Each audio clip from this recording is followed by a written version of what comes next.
have requested, we even have demanded from this bank to reveal the contents of the bank records of Mayor Duterte. And they're asking for time to study our request because yung request ko daw medyo kakaiba sa ordinary request.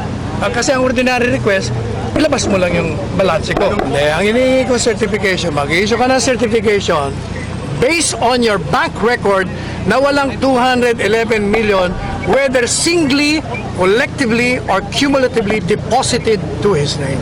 Sinabi nila, meron ba? Wala. Wala, sir. Mag-issue ka ng certification. Sir, pag-aralan muna namin. Anong gusto niyong gawin ko? Bigyan niyo kami ng ilang araw. O, edi sige ka ako. Ilang bang araw gusto niyo? 7 days. O, sige. Wala akong problema doon.